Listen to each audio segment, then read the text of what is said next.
आपकी कही हुई हर बात पे कान लगा के सुनते हैं। अब इसे इंग्लिश में क्या कहेंगे? आइए सीखते हैं। शुरू करने से पहले एच फॉर हिंदी 1 to 1 जो कि आपकी इस लर्निंग जर्नी का पार्टनर है, उसको आपने अगर अभी तक सब्सक्राइब नहीं किया है तो इंतज़ार किस बात का है? फटाफट से कर दीजिए सब्सक्राइब, क्योंकि ऐसे ढेरों वीडियोस आपको यहाँ हर रोज़ देखने को मिलते हैं। अब करते हैं शुरुआत। पहला, इसका मीनिंग क्या होता है, मतलब इसको इंग्लिश में कहते क्या है?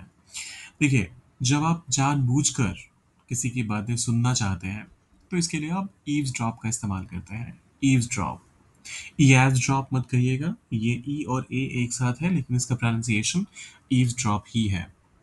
अगर आपने गलती से सुन लिया तो आप ओवर हियर जैसे वर्ड का इस्तेमाल करते हैं, लेकिन अगर इंटेंशन आपका था कि मुझे नहीं सुनना है तो उस केस में आप ईव्सड्रॉप का इस्तेमाल करते हैं। एग्जाम्पल के तौर पे पहला स्टेटमेंट आता है, वह उनकी बातें सुनने कान लगा रहा था, मतलब कान लगाकर सुनने की कोशिश कर रहा था। ही was eavesdropping on their conversation. अच्छा हाँ, जिस चीज पे भी कान लगाकर सुनने की, जिस चीज के बारे में भी सुनने की बात हो रही है, कान लगाकर चोरी छुपे सुनने की बात हो रही है, उसके साथ आप ऑन का इस्तेमाल करते हैं। प्रपोजिशन ऑन होता है यहाँ पर। So he was eavesdropping on their conversation.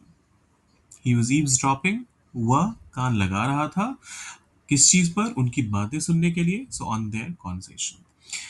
दूसरा एग्जाम्पल कहता है, बच्चे बड़ों की बातें कान लगाकर सुन रहे थे। Kids were eavesdropping on the elders. फिर से ध्यान दीजिए, ऑन का इस्तेमाल हुआ। Of the elders, about the elders, on हमेशा इसके साथ फिक्स्ड ही रहता है ये। So kids were eavesdropping on the elders. फिर आता है, पड़ोसी हमेशा कान लगाता है। The neighbor always eardrops. The neighbor always eardrops. पड़ोसियों का तो काम ही है ये, और उनको फिर खाना कैसे हजम होगा अगर ये नहीं करा तो?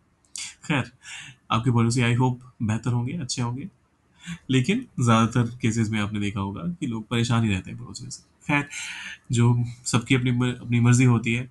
जैसे ये वाला जो है, इसमें आपकी मर्जी है। ऑफिस में कुछ लोग कान लगाते रहते हैं, कुछ लोग कान लगाकर लोगों की बातें सुनने की कोशिश करते रहते हैं। अब इसको इंग्लिश में आप कैसे कहेंगे? सोचिए, कीजिए ट्रांसलेट, डालें कमेंट बॉक्स में, और जाने से पहले क्या करना है? सब्सक्राइब, लाइक और शेयर कीजिएगा ज़रूर। मिलते हैं जल्दी।